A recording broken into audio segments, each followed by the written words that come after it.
What is up, guys and gals? Thanks for joining me here on my channel again. Stephen Sturgill. I'll be your host for the next few minutes, doing another live cast. Yes, it's Friday night. It's late at night, early in the morning, however you want to slice it. We are looking yet again at another, at least potentially tobacco-based scent from the house of Frapin, or Frapin, if you don't speak French. And we'll get into it before let's just stay focused here. So this is the box. And lovely, lovely box. I like the way that it's elegant. This cat captures the light. It is Terre de Sarment and Terre de Sarment, eau de parfum. So it is a perfume concentration, 80% volume, made in France. You can normally check them out at parfums-frappin or frappin.com. But their website is down right now. I have no idea why. I hope it gets back. I wanted to actually check some stuff officially, and I wasn't able to do that tonight. Hopefully down the road I will. I'm not going to nothing to show you in the box. It's just the box. So that is whatever. I'm not going to bust it up like Big Beard B, but I really don't too much care about boxes. This, however, I do care about. This is a little bit of a fingerprint magnet. This is 100 mils, I believe. Yes, 3.3 fluid ounces, made in France. The parfum. Got the sticker on the bottom. It also has a batch code. I don't know if the camera can pick that up or not. Let's focus that closely. Ooh, almost got it. So close to focusing. Anyways, that dark little smudge is actually a batch code. This thing right here, I don't know if it can. Come on, guy. Right here, come on, focus. I almost got it. Oh my God. Well, yeah, at any rate, trust me, that's a batch code. Cap is real wood. As far as I can tell, if it's not, it's an incredible knockoff. It's got the company name and logo engraved on the cap. P. Frapin and compagnie. A little plastic insert. Oh man, just gonna spray some more here. Really fine mister, maybe a little bit too fine. Look at that juice, beautiful. It's got the family crest here on the back, and of course, if you're not aware, check out the House of Frapin's history. They've been producing some of the finest cognac in the world from France. And so all their juices or bottles are sort of cognac themed. Whether or not, I'm not saying they're all boozy, but probably the majority of them have that little cognac vibe or accord or essence to them. This one is certainly no different in that regard. In fact, the initial blast is very, very sort of, it's got that French honeyed oaky grapes, cognac, Armagnac type smell and vibe. It has a little bit of a tobacco. Hard to tell. One individual line said it had a note of cedar. I see where he's coming from, but to me, it's not full on real cedar. It's like a abstract, still somewhat very realistic version of cedar. I wouldn't say it's quite cedar, but it's something approaching the idea of cedar. There's a little tiny bit of animalic funk in here. It's very modest, very, very dialed way back. It's just so refined. It's just so gentlemanly, so classy. To me, this is the scent that James Bond's boss wears. Not Bond himself, but his boss. This is just like, it's exceptional. It's extremely French, extremely refined,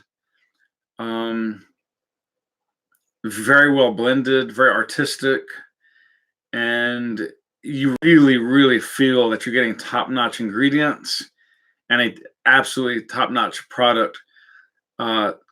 Caveats or tiny drawbacks, I would say, are simply that, to my taste, I would definitely amp it up and jazz it up just a bit and make it bolder, a little bit brasher, a little bit more in your face. quite a bit louder. I'd make it a little bit more pungent. I think this does have vanilla in it. I'm quite positive, and some tobacco. We'll get into all the notes in a second, and it's got that really nice boozy cognac vibe, the oak barrels aged vibe, and accord certainly. I would just mainly ramp up sillage, might add a little bit more spice or honey. But having said that, I mean, it still is an exceptionally brilliant perfume. It's first class. There's no doubt about that. I'm only giving you my personal 2 cents on what I would do because that's how I roll and that's my taste. But I think what they've done is still very, very exceptional. It's a first class, top drawer product.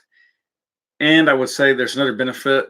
A lot of the Frapins now or Frapins that are hitting the market, if you don't want to say Frapin, are ooh, pardon me. Yeah, little allergies there. Are hitting discounters now, and you'd be amazed at how much cash, quid, dollars you can save, pounds, sterling. It's amazing. I mean, I think when this came out in Paris, I think this retailed in some of the Parisian department stores. Look at that beautiful family crest there. I don't know if the camera can get that detail.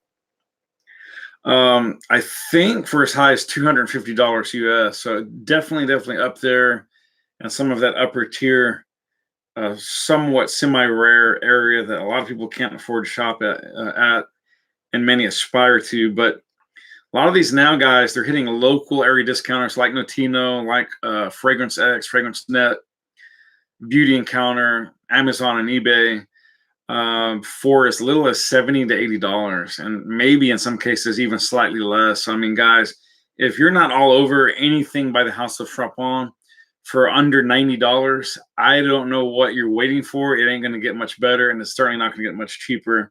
It's a miracle that we would see them at all at these online discounters. So, if I were you, if you're halfway interested, get a sample, get a decant, just pull the trigger, buy a bottle. You'll probably be very glad you did. And if you don't like it, you can sell it and probably get most of your money back. So let's briefly look at the official notes breakdown.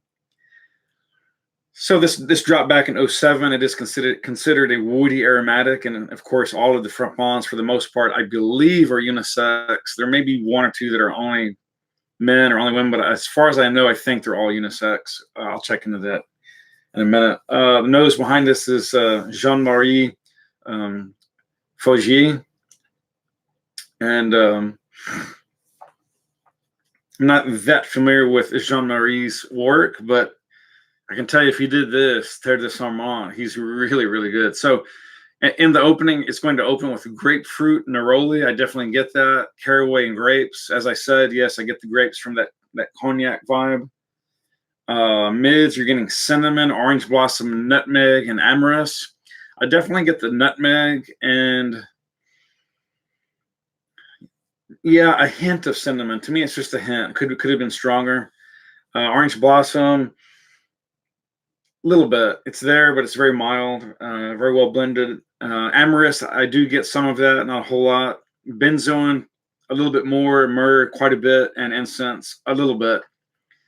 But strangely, that's Fragrantica's website. But if you pop over to Base Notes and look at their Frapin Terre de Sarment page, they do list tobacco and vanilla in this scent. So I find it highly unusual to a degree that on Fragrantica's missing is vanilla and tobacco in particular. Those are conspicuously absent. And then as far as the cinnamon goes, if I go back to Base Notes, where'd it go? They don't have cinnamon listed on Base Notes. So, oh yes, they do. Pardon me, they do. But they have a couple other things missing for sure. Let's see, like what would they be? Let's see. Myrrh. Yeah, myrrh is absolutely absent on base notes. And what about the amyris and the caraway? Let me check that. Right, and then the amyris and the caraway are not listed at the base notes website. So take that for what you will. Maybe they're both right, but they're just missing the other ingredients. Maybe they're both slightly wrong, or one is half right and one's half. Anyways, whatever. Most of these things are in there, and you're going to smell those types of accords, those types of smells. It almost has a little bit of a fougere aspect, but again, it's a woody aromatic. Oh my God, that hint of tobacco coming up with the nutmeg, that oaky cognac type smell, with the neroli, the grapefruit, the caraway, the cumin, the incense, the orange blossom, et cetera, et cetera. It's just absolutely quite spectacular, honestly. Again, I would have made this a little stronger, a little headier, but then you ask yourself, am I really sort of destroying the office environment? Am I blowing people out with a beast mode type fragrance? Probably. I do think this will pop more in the winter and the fall and the autumn, but I think it's mild enough that if you don't overspray, it's going to be fine anyway, because this is a very intimate scent. It's going to be a scent that's very inviting, that draws people in closer to you rather than just hits them 2 feet out like a sledgehammer. It's not at all that type of scent. So while the projection and sillage are not fantastic, because they're simply not, however, longevity is fairly fantastic.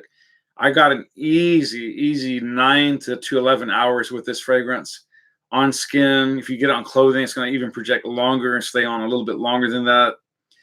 I really had no issues at all with performance. So I think that's not a deal breaker. I wish it projected a little bit better, and I wish it had greater sillage. But if those are my only complaints, so be it. I can live with this every day, any day. Anyways, guys, that's going to do it for tonight. Again, please get your notes on anything from the house of Frapin. This has been my review on Terre de Sarment, Earth of Sarment. And it's just, what a wonderful, boozy, classy, refined, hints of tobacco, hints of vanilla, hints of oak caskets with a little bit of fruit, grapefruit, neroli, some creaminess, almost a light sandalwood, cedar wood type vibe in there with some other little